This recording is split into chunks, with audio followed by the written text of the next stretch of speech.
Stock home Sweden سے عارف کسانہ کے channel پر ناظرین کو خوش آمدید.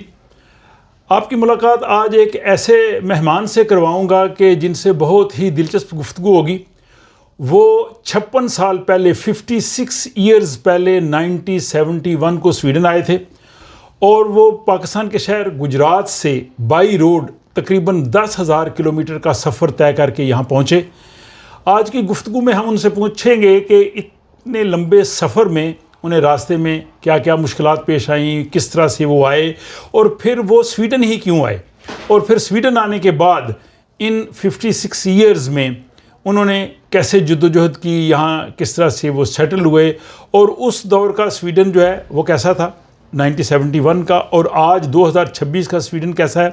پھر ہم ان سے یہ بھی جاننا چاہیں گے کہ ان کا جو یہاں سویڈن کا تجربہ ہے، اس میں جو لوگ نئے ابھی سویڈن آئے ہیں، مستقبل میں آنا چاہتے ہیں، ان کو کیا مشورہ دیں گے. اور پھر یہ کہ وہ پیچھے مڑ کے دیکھیں کہ کیا انہوں نے سویڈن آنے کا فیصلہ درست کیا تھا یا انہیں کوئی پچھتاوا ہے یا وہ اپنے گھر کو، اپنے شہر کو، اپنے ملک کو مس کرتے ہیں. بہت سی ان سے باتیں ہوں گی اور یہ بہت ہی جو ہے وہ دلچسپ گفتگو آج آپ سننے جا رہے ہیں. تو آئیے جناب، آپ کی میں ملاقات کرواتا ہوں یہاں اسٹاک ہوم کے علاقے فتیا میں مقیم جناب محمد نواز سلیمی صاحب سے. جی السلام علیکم جناب سلیمی صاحب. وعلیکم السلام جناب. سب سے پہلے تو شکریہ آپ نے جناب آج کی اس گفتگو کے لیے وقت دیا. جی. اور مجھے امید ہے کہ ہمارے دیکھنے والوں کو بھی آپ کی اتنی لمبی نصف صدی سے زیادہ کا یہ وقت ہے. جی جی. آپ وہاں گجرات سے بائی روڈ سویڈن آئے؟ جی بالکل. گجرات سے 1971 جون ہم 1971 میں چلے تھے. جی واقعی یہ تو بڑی ایک آپ کی انٹرسٹنگ جرنی ہے کہ اس میں ہم آپ سے سارا جانیں گے کہ آپ کیسے گجرات سے جو ہے وہ بائی روڈ سویڈن تک پہنچے. جی. اور اس کے بعد پھر سویڈن ہی کیوں آئے. جی. تھوڑا سا ہم پہلے آپ کی جو وہاں پاکستان کی لائف ہے اس پہ بات کرتے ہیں. آپ کا تعلق گجرات سے ہے؟ جی شہر گجرات سے. اور گجرات میں آپ کیا کرتے تھے سویڈن آنے سے پہلے؟ جی میں نے 1962 میں FSC کی ہے. اس کے بعد میں کچھ مطلب تھوڑا سا ایسے ہی پرائیویٹ جاب کرتا تھا. اس کے بعد مجھے مسلم انشورنس کمپنی نے مطلب جاب دی اور میں ایز اے یونٹ مینیجر ادھر ہو گیا گجرات میں، گجرات شہر میں. اچھا، اس انشورنس کا جو آپ کا وہ دور تھا اس کا کوئی ایسا خاص انٹرسٹنگ واقعہ آپ ناظرین کو بتانا چاہیں گے؟ جی یہ مسلم انشورنس کمپنی اس کا نام ہے.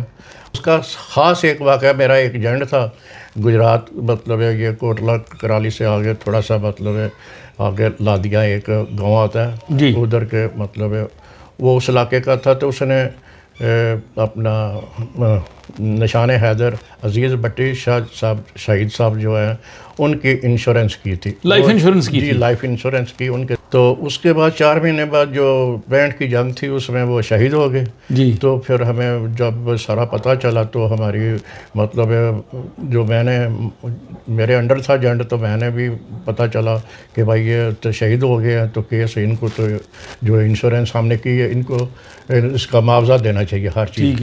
تو پھر ہم نے وہ سارا میری کمپنی کا اپنا administrator, zonal manager, branch manager, ہم ڈسٹرکٹ مینیجر، تو ایک میں اور میرا ایجنٹ، ہم 7 آدمی ادھر چلے گئے لادیاں لے کے. سارا ان کا چیک بنا کے 70,000 میں ہم نے 50,000 کی تھی، ہم نے 70,000 ان کو دیا. دیکھیں جی کیسا انٹرسٹنگ ہے کہ پاکستان کے جو میجر عزیز بٹی شہید ہیں ان کی لائف انشورنس جو ہے وہ ان کے ہاتھوں، ان سے متحد جو ایجنٹ تھا اس کے ہاتھوں. یہ کیس ہم نے 3 ہفتے میں کلیئر کیا. اچھا 65 کی جنگ میں آپ کی عمر کتنی تھی اس وقت؟ میری ڈیٹ آف برتھ 1944 ہے. اس کا مطلب کہ پاکستان آپ نے اپنے ہاتھوں میں بنتے ہوئے دیکھا. 4 سال ہو گیا. 44 اور ستمبر کا مہینہ ہے. جی. تو یہ آپ حساب لگا لیں کہ یعنی آپ پاکستان بننے سے پہلے پیدا ہوئے. ایسے محسوس ہوتا تھا جب جیسے کرفیو لگا ہوا ہے باہر جانا نا، تو وہی شام سے پہلے گھر آ جانا، کرفیو لگا ہوا کرفیو.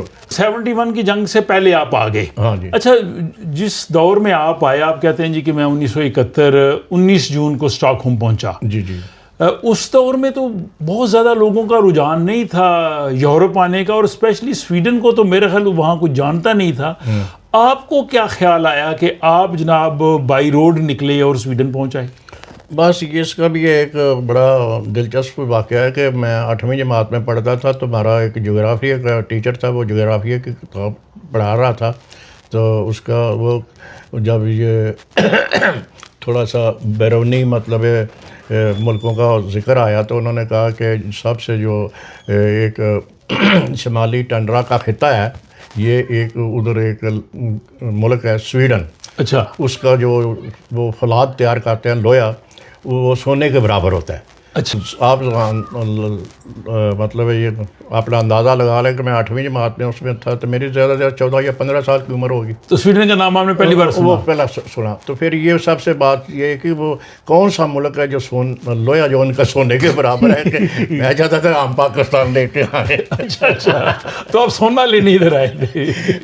وہ تو پھر اس وقت بڑی ایک خواہش تھی، تو پھر آہستہ آہستہ وقت گزرتا گیا تو ایسا ہی پھر ایک دن بس وہ آ گیا 71 میں کہ میں مطلب وہ میرے دوست تھا، انہوں نے کہا بھائی چلو نواز ہم ڈنمارک چلتے ہیں، جی، تو ساتھ میں نے کہا چلو ڈنمارک چلتے ہیں، ٹھیک ہے، تو پھر پاسپورٹ بنوا لیے انہوں نے، میرے پاسپورٹ بھی اچھا، بنوایا۔ وہ کہتے ہیں اس زمانے میں پاسپورٹ بننا بھی پاکستان کا بڑا مشکل ہوتا تھا؟ جی، اس وقت تو یہ تھا کہ یا تو ایک فرسٹ گریڈ کا آدمی ہو کم سے کم جو آپ کی ریکمنڈیشن کرے جی فارم پہ، جی، اور سائن کر کے دے، تو یہی تھی، یا کوئی آپ کا بینک مطلب بیلنس ہوا اتنا کہ جو آپ کو اچھا، یعنی پاسپورٹ کے لیے بھی شرائط تھی؟ جی ریکگنائز کرے کہ بھائی ہاں ٹھیک ہے، یہ تھی۔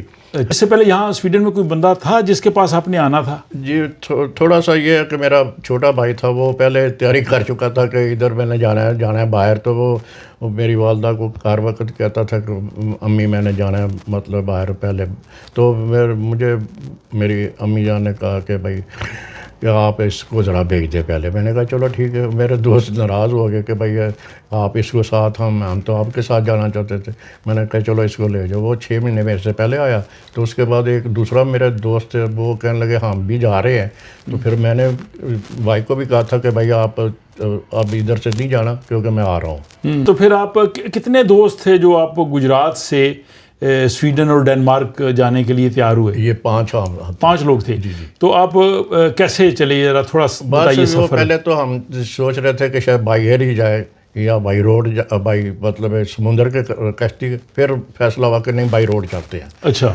اس وقت لاہور سے ایک بس چلتی تھی گورنمنٹ ٹرانسپورٹ، جو کابل تک لیتی تھی 300 روپیہ۔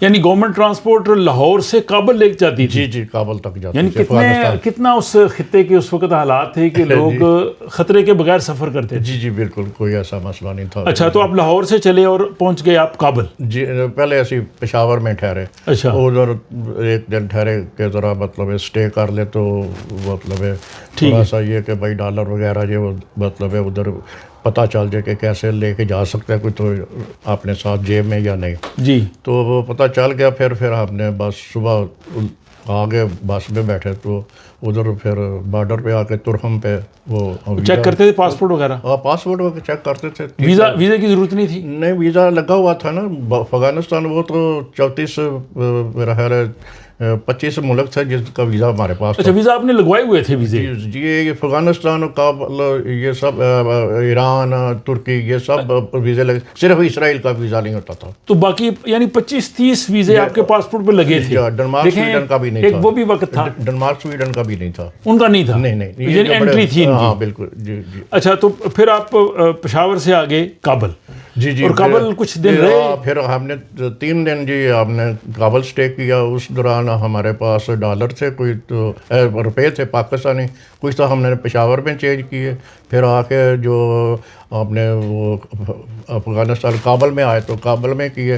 تو کابل میں جب ہم ڈالر چینج کرا رہے تھے تو اسی وقت وہ سب سے زیادہ ادھر یہ کرنسی کا کاروبار ویسے انڈیا کے لوگوں کا ہے بہت زیادہ، ہم دیکھ کے حیران رہ گئے کہ بھائی ادھر تو کوئی دوسرا ہے ہی نہیں، انڈین ہی ہے جو سب کام کرتے ہیں کرنسی کا۔ تو ہم صبح 10 بجے ڈالر چینج کرا رہے تھے، تو اس کے بعد اس کو ایک ٹیلی فون آ گیا وہ کہ بھائی پاکستان کرنسی نہیں لینی، بالکل بند کر دو۔ اچھا، کرنسی نہیں لینی؟ نہیں مجھے فون آ رہا ہے، تو وہ جو ہم 5 لڑکے تھے، 3 لڑکوں کے ہو گئے تھے، 2 رہ گئے تھے، تو ایک کا ہم وہ پیسے لے رہے تھے تو آپ سے، تب وہ کہتا نہیں یہ نہیں میں نے دینا. میں نے کہا یہ تو آپ نے پیسے لے لیا، ہمیں ڈالر تو. ہم پھر وہ لے کے اسی وقت باہر نکل آئے. یعنی 4 لوگوں کے چینج ہو گئے. ہاں، تو اس کے بعد پاکستان کی کرنسی جو ہے وہ چینج ہونا بند ہو گئی. اچھا، کابل میں تھوڑا سا بتائیے اس وقت کابل کے حالات کیسے تھے، کس طرح کا کابل شہر میں تھا؟ اس وقت شاہ کا زمانہ تھا. اچھا، اس کا نام کیا، مجھے نام نہیں یاد آ رہا، جو ظاہر شاہ. ظاہر شاہ. اچھا، ظاہر شاہ کا تھا ادھر. مطلب ہے یہ کوئی پرامن شہر تھا. جی بالکل، بہت اعلیٰ قسم کا، کوئی ایسا نہیں سی کوئی. اچھا، کابل ایک ماڈرن شہر تھا اس جی زمانے میں. بالکل. تو کابل سے پھر آپ آگے کہاں گئے؟ پھر کابل سے ہم نے وہ ایران تک بسیں جاتی ہیں، تہران تک. جی. تو رستے میں کچھ پریشانی، رکاوٹ یا کچھ کوئی مسئلہ کوئی نہیں، امن و امان کا مسئلہ نہیں تھا اس زمانے میں؟ یہ بہت اعلیٰ قسم کی بسیں ہوتی تھیں ان کی، جو چلتی ہیں کابل سے ایران تک. جی. تو اس لیے ہمیں کوئی تکلیف نہیں ہوئی اس رستے میں، کھانا شانا. تو اس کے بعد جب ہم ادھر سے ایران کے تھوڑے سے پہلے تھوڑی جنا ایک پہاڑی علاقہ آتا ہے ایران سے پہلے، جی افغانستان سے جی جب اینڈ بارڈر پہ. تو بارش اتنی تیز ہوئی، ان کی جو سڑکیں ہیں نا وہ ساری پہاڑی نیچے وہ مٹی ہوتی ہے، لینڈ سلائڈنگ. تو اس وقت وہ ساری وہ کم سے کم ہم 8 گھنٹے ادھر رکے رہے، کیونکہ جب ان کی افغانستان کی ملٹری آئی تو پھر انہوں نے صفائی کی تو پھر گئی، لیکن وہ پہاڑی بہت اونچی تھی. اچھا، تو تہران آ کے آپ نے کچھ اسٹے کیا یا پھر آگے سفر جاری رکھا؟ جب ہم ایران میں پھر داخل ہوئے، بڑے بہت خوبصورت سب سے شہر پہلے ہمیں مشہد دیکھنا نظر آیا. اچھا، مشہد دیکھا. جی، مشہد کیا خوبصورت، اتنا ہی صفائی کہ آپ یقین ہی نہیں کر سکتے کہ کتنا میں بیان کروں. خوبصورت پیارے علاقے اور اعلیٰ قسم کے بس سڑکیں، مکان جو بھی تھے. اچھا، تو پہلا مشہد تھا، تو پھر پھر آپ تہران آئے. تہران اس زمانے میں کس طرح کا تھا؟ تہران بس ادھر آ کے ہم نے ایک مطلب ادھر ٹھہرے تو بہت شاہ کا زمانہ تھا اس وقت، جو ایران کا رضا شاہ پہلوی. رضا شاہ پہلوی. تو اس کے بعد جب ہم صبح ناشتے کے لیے ذرا گئے تو ادھر بھی بڑا اچھا تھا. وہاں آپ تہران میں یا کابل میں آپ ظاہر ہوٹلز میں ٹھہرتے تھے یا کوئی آپ کے کوئی اور تھا کوئی ارینجمنٹ؟ نہیں، وہ جب ہم نا ایران میں آئے تو ایک سلیپنگ جگہ ہوتی ہے. جی. تو ادھر پھر ہم نے دیکھا تو انہوں نے پھر ہم نے ایک مکان دے دیا 3 کمرے کا. تو تہران کتنے دن آپ رہے؟ 3 دن. 3 دن. تو تہران سے پھر اگلی منزل کیا تھی آپ کی؟ اس کے بعد پھر ہم نے ادھر سے اپنا ترکی آنا تھا، استنبول میں. جی. تو یہ بھی بسیں چلتی ہیں، بہترین بسیں چلتی تھیں ان کی. ٹھیک ہے. تو بس پھر تہران سے بس لی استنبول تک. تو استنبول بھی پھر آ کے پہنچ کے، اس وقت تو استنبول اور جو ترکی کا جو بیچ میں سمندر پہ اس وقت پل نہیں تھا، اب تو پل بنا دیا انہوں نے. اچھا. اس وقت تو یہ شپ میں آتا فیری سے. ٹھیک ہے. تو ادھر جا کے پھر ہم نے ایک ریسٹورینٹ پہ مطلب ہوٹل بک کیا ہوا تھا. استنبول آپ کو کیسا لگا جب آپ گئے؟ وہ بھی ایک اعلیٰ قسم کا ہی تھا، کیونکہ اس وقت تھا لیکن ایک اسلامی ملک تھا. تو ہمیں اچھا لگا. آپ کو اچھا لگا؟ جی. اچھا، تو استنبول کچھ دن رہے آپ؟ جی 3 دن رہے. 3 دن کیونکہ سیر سور کرتے رہے. تو پھر ہمیں ہم نے جانا تھا ایک بھائی آپ نے ڈنمارک جانا ہے. تو وہ پتہ کیا وہ ٹرین چلتی تھی انٹرنیشنل ٹرین جڑی وہ یہ استنبول سے یوگسلاویا، بلغاریہ، اٹالیا، سارے مطلب یہ سوئٹزرلینڈ اور پھر فرانس، یہ بارڈر یہ کراس کرتی جاتی ہے. کراس کرتی؟ ہاں، اوپر سے جاتی ہے. تو وہ کہاں ڈائریکٹ آتی؟ کوپن ہیگن؟ جی نہیں، فرانس آئے. فرانس سے پھر جرمنی، مطلب جرمنی تک آئے، ہمبرگ تک. اچھا، ہمبرگ. ٹھیک ہے. ہمبرگ آئے. اور ہمبرگ پھر آ کے تو وہ پھر آپ نے کوئی 24 گھنٹے اسٹے کیا ادھر. صبح ایک کشتی جاتی تھی ان کی بندرگاہ ٹرائمنڈو. ٹھیک ہے. جو مالمو تک آتی تھی، سویڈن کے بارڈر تک. ٹھیک ہے. ادھر سے وہ سویڈن بھی جا سکتے تھے یا ناروے بھی جاتے تھے. میرے دوست جو انہوں نے ناروے جانا تھا. اچھا. وہ کہتے تھے کہ بھائی ہمارے تو ادھر رشتے دار بھی ہیں، تو سارے مجھے ہم بلایا ہوا ہے. جی. تو ہم ادھر ہی جانا ہے. تو ہم پھر ادھر، میں نے کہا نہیں میرا تو بھائی ہے تو میں نے تو ادھر ہی سویڈن جانا ہے. انہوں نے کہا تھا کہ ویزا بھی لگ جائے گا، کوئی مسئلہ نہیں. ویزے کا. تو میں نے کہا جو کچھ بھی ہو مجھے اس کی پرواہ نہیں, لیکن میں نے اپنے بھائی کے پاس. یعنی آپ اپنے بھائی کے پاس اسٹاک ہوم آنا تھا. ٹرین کا سفر تھا آپ کا استنبول سے یوگسلاویہ. تو رستے میں وہ چیکنگ وغیرہ ہوتی تھی؟ ہاں, ان کا یہ بھی ایک انٹرسٹنگ ہے. جب یوگسلاویہ حالانکہ میں ہمارا ویزا لگا ہوا تھا, تو وہ آتے ہیں, پولیس والے آتے ہیں, ایسے ٹرین میں چیک کر لیں یا ٹکٹ وغیرہ چیک کر لیں, تو وہ آتے تھے, وہ کہتے $5 دو. اچھا, $5 تو ورنہ ہم نیچے اتار دیں گے. اچھا, تو ہم نے $5 دے دیے ایسے $5 دو. تو لیکن باقی جگہ مطلب فرانس یا کسی سوئٹزرلینڈ وہاں نہیں, کسی نے کوئی ایسے. اس کے علاوہ اور کوئی ایسا انٹرسٹنگ واقعہ جو اسٹاک ہوم آنے تک آپ کا ہوا؟ اسٹاک ہوم کی بات ہم بعد میں کرتے ہیں. سفر میں جب آپ گجرات سے آپ پہنچے ہیں اسٹاک ہوم, تو آپ نے بتا تو دیے جرنی, لیکن اس میں کوئی ایسا خاص آج بھی جس واقعہ آپ یاد کرتے ہیں, آپ کو مزہ آتا ہے وہ یاد کرتے ہیں؟ وہ یہ ہے کہ جب استنبول میں آئے تو ہم نے تو ادھر دیکھا ہوا تھا کہ اپنے ملک کی مطلب کھانے پینے کی چیزیں, یہ روٹی وغیرہ یا تندور کے ایسے. تو ادھر آئے تو ایک سمندر کے کنارے نا وہ ایک شاپ والا تھا, تو اس نے ایک مشین رکھی ہوئی تھی. اس میں وہ کچھ پیاز وغیرہ ایسے دوسری چیزیں ڈال کے ایک مشین میں ڈال دیتا تھا, تو روٹی بن کے نکل آتی تھی, پراٹھا. وہ ہم نے دیکھا, لسی ساتھ بھی, بڑا مزہ کیا. لسی پراٹھا آپ نے استنبول میں بھی کھا لیا. اچھا, پھر اس کے بعد وہ لوگ تو چلے گئے ناروے, اوسلو, بالکل, اور آپ اکیلے رہ گئے پھر ادھر؟ میں پھر اپنے مالبو سے ٹرین لی. جی, تو میں نے بھائی کو ٹیلی فون کر دیا تھا کہ بھائی ہم مالبو پہنچ گئے, تو میں آ رہا ہوں, پہنچا ٹرین لے کے. بس اسی وقت 15 منٹ بعد ٹرین ملی, تو پھر اسٹاک ہولم میں پہنچ گیا. میرا بھائی آیا ہوا تھا. 19 جون 1971. مجھے انہوں نے کہا تھا کہ اگر آپ کے پاس آئیڈینٹی کارڈ آیا تو اپنا وہ لے آنا, کیونکہ ادھر جو اس وقت یہ قانون تھا کہ یورپ کا جو بھی اسٹوڈنٹ آئے نا, وہ اسٹوڈنٹ وہ 3 مہینے وہ لاگلی مطلب لیگلی کام کر سکتا ہے. قانونی طور پہ اس کو ویزا دیتے تھے کہ آپ کو کام کی بھی اجازت ہے, اور ٹھہرنے کی.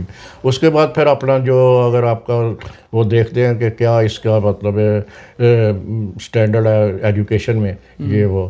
تو میں نے FSC کی ہوئی تھی. تو اس کے بعد جب میں نے کہا کہ یہ تو مجھے 3 مہینے کے بعد جو پھر ہمیں یونیورسٹی میں مل گئی. پہلے یہ ان کی لینگویج سیکھنے کے لیے بھی انہوں نے یونیورسٹی میں ہمیں بھیجا. ٹھیک ہے, کہ ویسے ان کے دوسرے بھی انسٹیٹیوٹ تھے چھوٹے چھوٹے, ٹھیک ہے جی, ادھر بھی گئے تھے. لیکن ہمیں اس وقت ہم 5 لڑکے تھے جو ان کی نئی یونیورسٹی بھی اس وقت یہ بالکل ہم ہی پہلے اسٹوڈنٹ تھے. یہ اسٹاک ہوم یونیورسٹی کی بات کر رہے ہیں؟ جی جی, یہ جو نیا کیمپس بنا ہے, نیا کیمپس, اس کو نیا کیمپس ہی کہتے تھے. جی جی. تو یہ اسی وقت ہم پہلے اسٹوڈنٹ تھے جو اس یونیورسٹی میں گئے بھی. پاکستانی پہلے تھے ویسے تو, لیکن اس وقت اس سے پہلے ان کی یونیورسٹی جو رودمنا گاتل پہ ہوتی تھی, سٹی میں ہوتی تھی. 3-4 بلڈنگوں میں یونیورسٹی تھی. ایک بلڈنگ میں, اب تو انہوں نے صحیح ایک بلڈنگ میں بنا دی. تو پھر لیکن آپ کے چونکہ بھائی ادھر تھے ناصر سلیمی صاحب, تو اس کی وجہ سے آپ کو وہ مشکلات نہیں ہوئیں جو بندے آتے ہیں جن کا یہاں پہ اس طرح سے ڈائریکٹ کوئی نہیں ہوتا, تو آپ کو ہیلپ ہوگی تھوڑی رہنے میں, تھوڑی جی. یہ ہے کہ کافی یہ ہے کہ مطلب بھائی صاحب کو تو کافی تکلیف ہوئی. وہ انہوں نے بتایا کہ بھائی ادھر زیادہ پاکستانی بھی نہیں ہیں, کوئی 20-25 پاکستانی تھے جو, تو دوسرے جو 20-25 ہے وہ تو اپنے ایمبیسی کا اسٹاف ہے, تو اتنی تعداد نہیں ہے اتنی. اچھا, جب آپ آئے 71 میں, اس وقت یہاں پہ کتنے پاکستانی تھے ابھی آپ بات کریں, اور ان خاص پاکستانیوں کو نام اگر آپ لینا چاہیں تاکہ ہم چلو ان کو بھی یاد کریں؟ ان میں سب سے نام تو جو میرے ساتھ یونیورسٹی میں داخل ہوئے خالد بٹ صاحب تھے جی, اور جو پہلے ادھر اسٹوڈنٹ آئے ہوئے تھے ان میں خواجہ شاہد صاحب تھے, وہ فوت ہو گئے ہیں, انا اللہ و انا الیہ راجعون. تو اس کے بعد ایک دین چودھری تھے. جی, دین چودھری وہ رشیا میں, یہ لوگ ماسکو سے آئے, یہ ماسکو سے آئے تھے, یونیورسٹی میں تھے. وہ شادی بھی انہوں نے ادھر ہی ماسکو میں کی تھی. دین چودھری صاحب کا بھی میں نے انٹرویو کیا تھا اپنے چینل کے لیے. تو وہ بھی, ان کی وائف بھی ادھر, وہ اپنی وائف کو بھی ادھر ساتھ لے آئے. تو اس طرح اور بھی سیف گوری صاحب تھے اور ایک 5-4 آدمی جو انگلینڈ سے آئے ہوئے تھے ان میں. یعنی پاکستانی چند پاکستانی تھے. ایک اکرام کھوکر صاحب تھے, ایک مجید عبد المجید صاحب تھے, ایک شاکی صاحب تھے. یہ کوئی 5-6 آدمی جو ہے انگلینڈ سے آئے تھے. تو جو اکرام صاحب تھے یہ بھی اسٹوڈنٹ تھے, یہ بھی ادھر ہاسٹل میں رہتے تھے, یہ گجرانوالے کے رہنے والے تھے. تو باقی یہ ہے کہ بڑے مطلب ہے کچھ زیادہ لوگ نہیں تھے. سب سے اگر ہم ساری گنتی کریں امبیسی بھی والے اسٹاف ڈال کے تو 57 تھے. اچھا 100 لوگ بھی نہیں تھے اسٹاک ہوم میں, یعنی ایک دوسرے کو اچھی طرح سے آپ لوگ جانتے تھے. تو اس کا مطلب جب کوئی عید یا کوئی فنکشن ہو تو آپ سب اکٹھے ہوتے ہوں گے. ایسے ہی گزر جاتی تھی 1-2 سال تو ایسے ہی گزر گئے, پتہ نہیں چلا کہ اس وقت نہ تو ٹی وی اتنا عام ہوتا تھا نہ ٹیلی فون اتنا عام ہوتا تھا, خط پہ ہی گزارا ہوتا تھا. تو عید گزرنے کے بعد پتہ چلتا عید ہو گئی. وہ بھی دوسری ایک عید تو ایسے گزری, ہم بس گھر آ رہے تھے تو ان کی جو رول سٹول ہوتا ہے تھراپا ہوتا ہے ادھر میں جا رہے تھے, ادھر سے دوسری طرف وہ آ رہے تھے تو وہ پتہ چلا انہوں نے سلوار قمیض آج بڑا خوبصورت پہنے, انہیں پتہ چلا کہ عید ہے آج. وہ امبیسی کے تھے, امبیسی کے نماز پڑھ گئے امبیسی والے. اچھا زبردست. اچھا جب آپ پہنچے تو اس وقت پاکستان جو تھا وہ اس کے 2 حصے تھے, مشرقی پاکستان اور مغربی پاکستان. اور پھر آپ کے یہاں سویڈن آنے کے بعد 6 مہینے بعد پاکستان جو ہے وہ ایسٹ پاکستان الگ ہو گیا, بنگلہ دیش بنا. اس وقت یہاں جو پاکستانی تھے یا ایمبیسی میں بھی ظاہر ہے وہ کچھ سٹاف ہوگا جو جن کا تعلق ایسٹ پاکستان سے تھا, تو کچھ ایسا کوئی ماحول اس وقت کیا صورتحال تھی آپ لوگ کیا بس ایسے بڑا عجیب سا محسوس ہوتا تھا کیونکہ بنگلہ دیش کے بھی ایمبیسی میں تھے آدمی, سٹاف بنگلہ دیش کے بھی تھے اس وقت. ہم اچھی طرح ان کو مطلب جانتے تھے اور بڑے اچھے آدمی تھے. لیکن جب وہ ایک چیز علیحدہ ہوگی تو انہوں نے یہ ایمبیسی سے انہوں نے اسٹاف کو نہیں نکالا بنگالی. اچھا بنگال کے بدستور کام کرتے رہے ہیں, اس پورا ریٹائر ہوئے ہیں. تو اس کے بعد یہ ہے کہ جو ویسے محسوس ہوتا تھا یار یہ اچھا نہیں ہوا, یعنی آپ لوگوں کو دکھ ہوا. جی ظاہر جذبات ایسی تھے. اچھا یہ اب آج آپ دیکھتے ہیں کہ آپ کو سویڈن میں آئے تقریباً 56 ایئر ہو گئے ہیں, نصف صدی سے زیادہ. کیا آپ کے آنے کا فیصلہ ٹھیک تھا؟ جی بس ایسے ہی شوق بھی تھا. تو اس کے بعد ٹائم گزرتے یہ خیال تھا کہ ہم 5-4 سال لگائیں گے تو واپس آ جائے اپنے ملک میں, کوئی کاروبار یا بزنس یا کوئی ایسے کرے. اور جو وقت گزرتا گا بس ہم پھنستے گئے. جیسے آدمی کہتا ہے کہ یہ رستہ اچھا ہے, یہ پانی میں مطلب میں اس کو پار کر لوں گا, تو وہ آہستہ آہستہ ہم دلدل. جب یہ سب ہو گیا پھر ایسے ہی اس وقت یہ تھا کہ اگر آپ نے آگے اسٹڈی کر دیں تو پھر لینگویج کے کورس وغیرہ کلیئر کر دیں. اگر مطلب کام بھی لینا ہے تو لینگویج مسٹ آنی چاہیے. انگلش بہت کم بولتے تھے. جی لیکن میرا سوال یہ ہے کہ آج آپ کیا سمجھتے ہیں, آپ کے یہاں آنے کا فیصلہ درست تھا یا آپ نے بہت کچھ مس کیا ہے اپنا وطن کہہ لیں گجرات یا پاکستان چھوڑ کے؟ آپ کا کیا خیال ہے؟ بس یہ ہے کہ اگر صحیح اب اس وقت اگر میں جب دیکھتا ہوں سوچتا ہوں تو اس وقت یہ محسوس ہوتا تھا کہ بھائی ہم اپنے والدین سے رشتہ داروں سے دور ہے. اب آہستہ آہستہ وہ والدین بھی فوت ہو گئے, رشتہ دار بھی بس کچھ بہن بھائی جو اپنے شادی شدہ سارے ہم علیحدہ, کوئی کسی ملک میں ہے, کوئی کسی پاکستان میں, کوئی خاص نہیں ہے. تو ہم ادھر صرف میرے بھائی کی 2 بیٹیاں ہیں, بڑا بھائی فوت ہو گیا تھا, 4 تھی تو 2 کو ہم ادھر اڈاپٹ کر لے. تو اس کے بعد جب وقت گزرتا اب پھر میرے بچے پیدا ہوئے, شادی ہوئی تو بچے پیدا ہو گئے. تو پھر آہستہ آہستہ بچے بھی جب ادھر پیدا بچے ہوتے ہیں تو ان کو پاکستان میں نہ میں ادھر نوکری کروں یا سروس کروں سویڈن میں, تو ادھر بیوی بچے چھوڑو. میں 6 مہینے بچے ادھر رکھے ہیں لیکن مجھے محسوس ہوا کہ یہ کام اچھا نہیں. یعنی آپ نے کوشش کی ہے واپس جانے کی؟ جی لیکن کامیاب نہیں ہوئے. میرے امی والدہ صاحبہ نے کہا کہ بیٹا ادھر آ جائے, میں بوڑھی ہو رہی ہوں. تو میں نے کہا چلو میں اپنے بچوں کو مطلب بھیجتا ہوں تو میں بھی آ جاؤں. اور پھر آہستہ آہستہ ایسا محسوس ہوتا کہ نہیں یہ تو بڑا غلط فیصلہ کہ اگر میں ادھر مطلب جب سال 2 سال بعد تو بچے ادھر ایسے نہیں، میں نہیں اچھا نہیں اس کا مطلب آپ کے آنے کا آپ سمجھیں کہ فیصلہ ٹھیک میں نے تھا؟ اپنی والدہ کو کہا کہ بھائی مجھے مطلب اجازت دیں تو میں ان کو لے جاؤں ساتھ ادھر. تو میرا یہ فیصلہ تھا، کیونکہ جب بچے آپ بڑے ہو کے ادھر آئیں گے نا تو اس ملک میں ایسے ہی ہوں گے جیسے اندھے کو آپ مسجد میں داخل کر رہے ہیں. ایگزیکٹلی. اچھا، آپ نے جب پاکستان چھوڑا، ظاہر ہے اس کے بعد بھی آپ آتے جاتے ہیں، اور آج 2026 کا جو پاکستان ہے، جی، آپ پہلے پاکستان کا بتائیے پھر سویڈن کا بتائیے. پاکستان کا کیا فرق ہے، حالات کیسی ہیں؟ پاکستان میں اس وقت یہ تھا کہ ایک تو بہت مطلب بڑی اچھے مطلب حالات تھے ہمارے ملک کے، مالی حالات اچھے تھے، چیزوں میں مطلب جو حالات زمانہ گزرتا جا رہا ہے تو چیزیں نئی چیزیں بھی آ رہی ہیں، ایڈوانس چیزیں آ رہی ہیں. اس وقت تو اگر آپ نے کسی کے گھر مطلب آپ کا رشتہ دار کسی دوسرے شہر میں رہتا ہے تو جا کے ڈاکخانے میں ٹیلی گراف کرتے تھے، یا کوئی ٹیلی فون تو ہوتا ہی کم تھا. تو اس طرح اب اس ملک میں تو کافی مطلب ایڈوانس بڑا جلدی ہو گیا، ادھر تو بہت لیٹ ہوا ہے. لیکن یہ تھے آہستہ آہستہ اس پاکستان کا بھی حالات بہت زیادہ چینج ہو گیا. اور میں سوچتا ہوں کہ میں نے جو فیصلہ کیا تھا کہ وہ میرے لیے اچھا ہے، کیونکہ اگر میں یہ 2 فیصلے کرتا تو آدھا ادھر تو پھر میرے لیے اچھا نہیں تھا. یا اگر آپ یہ فیصلہ کہ آپ پاکستان سے آتے ہی نہیں، وہیں رہتے، تو پھر تو ٹھیک تھا. اچھا، تو ورنہ پاکستان کے بھی حالات یہ ہیں کہ ادھر ہی آپ کے زیادہ انکم کے سرکمسٹانس جو ہیں بہت زیادہ ہونے چاہیے. اگر آپ کی انکم اتنی زیادہ نہیں ہے تو پھر آپ آدمی جو ہے نا بہت محسوس کرتا ہے. جی. اور ان 56 ایئرز میں سویڈن بھی بہت بدلا ہے. جی جی. تو اس کو آپ کس نظر سے دیکھتے ہیں، کیسا بدلا ہے، اور کیا یہ تبدیلی آپ اس کو اچھا سمجھتے ہیں، اچھی تبدیلی ہوئی ہے یا کچھ خرابیاں بھی آئی ہیں؟ جی، یہ سب سے اچھی بات یہ تھی، ادھر آپ کو اگر زبان آتی ہے تو آپ کسی جگہ بھی کام کر سکتے ہیں اپنے مطلب اسٹینڈرڈ کے مطابق. تو یہ ہے کہ میں نے 5-6 دفعہ مطلب 1-2 فیکٹریوں یا دوسری جگہوں پہ بھی کام کیا. اس کے بعد میں نے محسوس کیا نہیں یہ میرے لیے کام اچھا نہیں ہے، تو میں نے پھر پوسٹ آفس میں کام شروع کیا. جی. تو وہاں پہ میں نے 27 ایئرس کام کیا. 27 ایئرز پوسٹ آفس میں؟ انہوں نے مجھے اپنا سرٹیفکیٹ دیا ہے.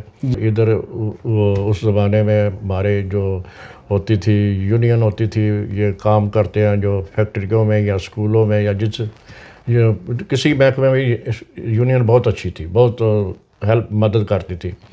تو اب آہستہ آہستہ حالات، کام بھی بہت تھا لیکن آپ کو زبان آنی چاہیے تھی. یعنی آپ کا مطلب ہے کہ سویڈن اگر آپ آئیں تو سب سے پہلے سویڈش لینگویج سیکھیں؟ بالکل، انگلش نہیں اتنی ہوتی. کرنسی کا کتنا فرق تھا پاکستان اور سویڈن کا اس وقت؟ اس وقت تھوڑا سا تو تقریباً اگر پاکستان ادھر 1 کرونا تھا تو ادھر 1.50 مل جاتے تھے. اس کے بعد پھر اور ڈاؤن ہو گیا تھا. اچھا، ٹھیک ہے. ان کی کرنسی جو ہے اور اچھی ہو گئی تھی، اور پاکستان تو ایک وقت آیا بالکل برابر جا رہے تھے. برابر. لیکن اس کے باوجود مطلب یہاں اتنے پیسے آدمی کما لیتا تھا جو پاکستان سے زیادہ تھے. جی، ادھر چیزیں بہت سستی تھی. ادھر یہ چیزوں کا بہت کنٹرول ہوتا تھا. دودھ آپ کو سستا مل جاتا تھا. آپ نے اگر ٹرین کا سفر کرنا ہے، کام پہ جانا ہے، وہ بہت سستا تھا، بہت ہی سستا تھا. وہ ایسے جیسے کھانے پینے کی چیزیں بہت سستی تھی. سب سے اس وقت ذرا حلال گوشت کا ذرا تھوڑا سا مسئلہ تھا. صرف ایک دکان تھی، وہ بھی بہت انڈر گراؤنڈ میں تھی. تو ایمبیسی والوں سے ہم نے پوچھا تھا تو انہوں نے بتایا تھا کہ ادھر سے آپ گوشت لے سکتے ہیں. اچھا، یہاں سویڈن کی اچھی چیزیں ہیں، ظاہر بہت سی ویلفیئر اسٹیٹ ہے، حکومت کی طرف سے لوگوں کو بہت سہولتیں ہیں. اور لیکن اس کے علاوہ ہر معاشرے میں، سوسائٹی میں کچھ ایسی چیزیں بھی ہوتی ہیں جو اچھی نہیں ہوتی، جو ناپسندیدہ ہوتی ہیں. یا آپ کے تجربے میں 56 سال میں آپ کو یہاں پہ کوئی اچھے اس طرح کے مشاہدے یا ایکسپیرینس نہ ہوئے تو وہ کون سے ہیں، یا کن چیزوں کو آپ سویڈش اس ملک کے اس معاشرے کی چیزوں کو اچھا نہیں سمجھتے؟ ظاہر ہے یہ ملک اسلامی ملک تو نہیں ہے، ان کا اپنا قانون ہے. تو لیکن آپ کو کوئی اتنی تکلیف نہیں کہ آپ اپنی مرضی سے جو اپنی زندگی گزارنا چاہتے ہیں گزار سکتے ہیں. آپ اپنے مطلب اپنے کوئی ایسے ایک آپ کو کوئی مجبور نہیں کرتے کہ ضرور یہی کام کرے ہمارے. لیکن اس اتنے عرصے میں آپ کے ساتھ کبھی ڈسکریمنیشن ہوئی ہو, آپ کے کوئی زیادتی ہوئی ہو, آپ کے ساتھ جو ہے وہ امتیازی سلوک ہوا ہو, اس طرح کا کوئی واقعہ؟ نہیں, یہ بہت ہی مطلب ہے بڑی اچھی بات ہے کہ کبھی بھی مطلب ایسی کوئی میرے ساتھ زیادتی نہیں ہوئی. ویسے بھی یہ جینٹل لوگ ہیں, کوئی ایسی نہیں. ان میں اتنا مطلب ہے اپنے دل میں کسی اگر کوئی آپ سے کوئی تھوڑا سا کسی وقت تلخ کلامی ہو جاتی ہے تو اپنے دل میں نہیں رکھتے, یہ بالکل آپ کو پہلے ہیلو ہیلو کہہ دے گا, کر دیتے ہیں. اچھا, آج کل جس طرح سے بڑا ایک اینٹی امیگرنٹ ویو آئی ہوئی ہے, اس میں اینٹی مسلم بھی, آپ کو پتہ ہے اب سیاست بھی بدلی ہے, قانون بڑے سخت امیگریشن کے بن رہے ہیں. جب آپ لوگ یہاں پہ آئے تھے, کیا اس وقت بھی مقامی لوگوں میں کچھ تعصب یا غیر ملکیوں کے خلاف باتیں یا نفرت یا کچھ طرح کا ہوتا تھا کوئی ماحول؟ نہیں, اتنا نہیں ہوتا تھا, لیکن اب کچھ زیادہ ہو گیا کیونکہ اب مسلم بھی ادھر بہت زیادہ آ گئے ہیں اور مسجد وغیرہ بن گئی ہے, مسجد بن رہی ہے. اور کئی لوگ یہاں سویڈن آنے کے بعد پھر سوچتے ہیں کہ یار چلو پاکستان نہیں جا سکتے, کئی لوگ یو کے یا کسی اور ملک موو ہونے کا سوچتے ہیں, یا یو ایس وغیرہ. آپ نے کبھی سوچا تھا کہ سویڈن چھوڑ کے کسی اور ملک چلا جاؤں؟ نہیں, میں نے نہیں سوچا تھا. مجھے آفر بھی ہوئی تھی, میرے مطلب بھائی مطلب میری بیوی کے بھائی ہیں کینیڈا میں کہ کینیڈا آ جاؤ, یہ کرو, امریکہ آ جاؤ. تو میں نے کہا نہیں, میں جاؤ ادھر, مجھے سروس اچھی مل گئی ہے, گورنمنٹ سروس ہے. کوئی مطلب سب سے زیادہ ہوتا ہے کہ آپ کو جو آپ کی آمدنی ذریعہ ہے وہ اچھا ہو مطلب ہے, اور سروس جو ہے. تو ہم تھوڑا سا اسکول اور کالج بھی پڑھے ہیں FSC تک, تو یہ محسوس ہوتا تھا کہ ایسا ہارڈ کام نہیں کر سکتے تھے. تو پوسٹ آفس سے مجھے رسپیکٹیبل جاب ملی ہوئی تھی, کوئی مسئلہ نہیں تھا. اچھا, آج آپ یہاں اسٹاک ہوم میں رہتے ہوئے اپنے شہر گجرات کو, اس محلے کو کتنا مس کرتے ہیں؟ وہ تو ویسے تو سوچنے کے لیے یا دیکھنے کے لیے یوٹیوب لگا لیتے ہیں, شہر دیکھتے ہیں, شہر کی آبادی بہت زیادہ ہو گئی ہے, مکان بہت زیادہ ہو گئے ہیں, وہ بہت چیزیں تو یاد آتی ہے. لیکن اب یہ صرف یہ ہے کہ زمانے کے ساتھ ساتھ اب میرے بچے بھی ادھر ہیں, میرے بچے تو ادھر جا نہیں سکتے نہ کچھ مطلب ان کو, حالانکہ میں نے اپنی رہائش کچہری روڈ میں بنائی تھی لینا سینٹر کے سامنے. تو میں نے کہا سوچا یہ میرے بچوں نے تو ادھر آ کے نہیں, کیونکہ جب کرایہ دار کوئی آ جاتا تو نکلتا ہی نہیں, تو بڑے مشکل ہو جاتا ہے ادھر سے. تو وہ گھر کدھر ہے اب آپ کا؟ میں بیچ دیا تھا. آپ نے بیچ دیا؟ تو آپ نے یہ نہیں سوچا, ابھی آپ پینشنر ہیں مثلا, جی تو کوئی دن نہیں جاتا کہ جا کے آپ وہاں پہ کچھ 6 مہینے سال گجرات رہیں, پرانی یادیں تازہ کریں اور گلی محلوں میں گھومے پھریں؟ نہیں, کچھ ادھر سے ایسے مطلب سہولتیں مل گئی ہیں کہ جب انسان ادھر سے وہ ان کا معاوضہ مقابلہ کرتا ہے نا, تو وہ نہ تھوڑا سا ایسے نہ, یہاں کے آپ ٹیلی فون پہ بیٹھ کے سارے کام آپ ٹیلی فون پہ کر سکتے ہیں. اب تو موبائل آ گیا اور بھی آسان ہو گیا. تو ادھر اتنے نہیں تھے, ادھر جا کے آپ کو تھوڑی سی سفارش بھی کرنی پڑتی ہے. اب گفتگو کے ہم آخر میں آ گئے ہیں. ناظرین, جناب نواز سلیمی صاحب سے جو اتنی دلچسپ گفتگو ہو رہی ہے, یقیناً آپ لوگوں کو پسند آ رہی ہوگی. اس کا اظہار آپ کمنٹس کی صورت میں کر سکتے ہیں. اب آپ بتائیں کہ جو ابھی بھی لوگ آ رہے ہیں, اور ظاہر لوگ آتے رہیں گے, امیگریشن جتنی مرضی سخت ہو جائے, انسانوں کی آمد و رفت بندی ہونی نہیں. جو لوگ خواب لے کے سویڈن ابھی پہنچے ہیں یا پہنچنے والے ہیں, آپ ان کو اپنے 56 ایئر کے تجربے میں کیا مشورے دیں گے؟ ایک تو آپ نے دیا کہ وہ آتے ہی لینگویج سیکھیں, اس کے علاوہ اور کیا کیا ان کو کام کرنا چاہیے؟ یہ ہے کہ یا تو جو بالکل ان پڑھ آتے ہیں ان کے لیے تو بہت ہی مشکل ہے, جو بالکل تعلیم یافتہ نہیں ہے یا تھوڑے تعلیم یافتہ ہیں ان کے لیے بھی مشکل ہے. جو ہائی قسم کی جن کی تعلیم ہے, جو وہ تو ایڈمیشن لے کے بھی آ سکتے ہیں, ان کو جاب مل سکتی ہے, جو ماڈرن قسم کی مطلب ہے اب اس زمانے میں ترقی ہو رہی ہے, IT وغیرہ, یہ اس طرح کی کورس ہے. کیونکہ میرا بھتیجا آیا تھا ادھر, وہ پاکستان سے ہی مطلب ڈپلوما کر کے آیا تھا, تو ادھر اس کو بڑی اچھی جاب بھی مل گئی ہے, ہر چیز کوئی مسئلہ نہیں ہے. سب سے زیادہ یہ جو آدمی کسی اگر تکلیف میں بھی ہو, یہاں کے جو سب سے اعلیٰ چیزیں میں نے دیکھی ہیں کہ اگر کوئی کسی اللہ ہاسپٹل میں کام ڈاکٹر بھی کرتے ہیں تو وہ مریض کو جب دیکھتے ہیں تو ایسے ہی دیکھتے ہیں کہ جیسے وہ اس کی ماں بہن جو یا کوئی رشتہ دار دیکھتا ہے. کوئی ان کو یہ نہیں کہ بھائی میں ایک سینئر ڈاکٹر ہوں تو میرے ساتھ 2 نرسیں بھی ہوں, وہ نہیں کام کرتی, ایسے نہیں ہوتی ہے. لیکن ایسے نہیں کہ اگر ڈاکٹر کو وہ اس کے لیے مطلب اس کو جرابیں جوتے پہنانے کی بھی ضرورت پڑے تو وہ پہنا دیتے ہیں. لیکن پاکستان میں ایسے نہیں ہوتا کہ آپ مطلب کوئی آپ کی اتنی سروس ڈاکٹر کرے. وہ تو دونوں 4 5 تو پھر اتنی صفائی مطلب ہے. لوگ ادھر سب سے زیادہ یہ ہے کہ جو کام جو ہے نا ادھر بہت مطلب ہر قسم کا کام کرنے میں کوئی ایسی شرم نہیں محسوس کرتے. یعنی کوئی بھی کام ہو کرنا چاہیے. آپ کے کہنے کا مطلب کہ جو نئے لوگ آئے ہیں ان کو شروع میں کوئی بھی کام کرنا پڑے تو ان کو وہ کر لینا چاہیے. اگر ادھر رہنا ہے, اگر ادھر رہنا ہے یا پیسے کمانے ہیں تو یہی ایک طریقہ ہے. تو جو اپنے اسٹینڈرڈ کے مطابق اگر آپ کوئی اچھی مطلب تعلیم یافتہ ہیں تو آپ کو اسٹینڈرڈ کے مطابق کام بھی مل سکتا ہے. اور کون کون سی ایسی غلطیاں نہیں کرنی چاہیے جو ان کے لیے اچھی نہیں ہیں اس معاشرے میں رہنے کے لیے, فیوچر کے لیے محتاط رہنا چاہیے؟ سب سے زیادہ تو ہے کہ نشہ آور چیزوں سے پرہیز کرنی چاہیے, جھوٹ نہیں بولنا چاہیے, یہ نہیں. اور غلط تو یعنی جو آپ کے کوئی ڈاکومنٹس ہوں ان میں کوئی ایسا ہیرا پھیری نہ کریں. تو کیونکہ ادھر جو چیزیں ہیں یہ بہت مطلب اسٹینڈرڈ کی ہیں تو ایک دم ان کو پتہ چل جاتا ہے. قانون کے مطابق چلیں. قانون کے مطابق. تو اگر قانون کے مطابق نہیں چلیں گے تو پھر آپ کو سزا بھی ہو سکتی ہے. بہت اچھا جی, انہوں نے ماشاءاللہ بڑی اچھی جو ہے وہ ٹپس دی ہیں کہ لینگویج سیکھیں, یہاں کے قانون کا احترام کریں, اپنے آپ کو یہاں کے ماحول کے مطابق اڈاپٹ کریں. اور جو ان کا 56 ایئرز کا جرنی ہے واقعی بڑا انٹرسٹنگ تھا, اس لیے میں نے ان سے ریکویسٹ کی کہ ہم اس گفتگو کو ناظرین کے لیے جو ہے وہ پیش کرتے ہیں.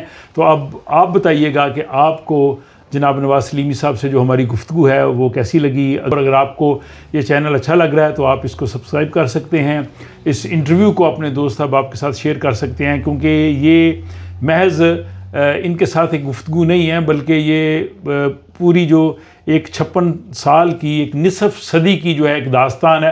اور اس میں بڑی انٹرسٹنگ مجھے یہ بھی لگی کہ اس زمانے میں ہمارے خطے کے پاکستان, ایران, افغانستان, ترکی تک کتنا اچھا ماحول تھا, پرامن حالات تھے. لوگ ایک ٹریول کر رہے ہیں جناب گجرات سے لاہور, کابل, تہران, استنبول, مشہد, کوئی خوف نہیں, کوئی فکر نہیں, کوئی پرابلم نہیں.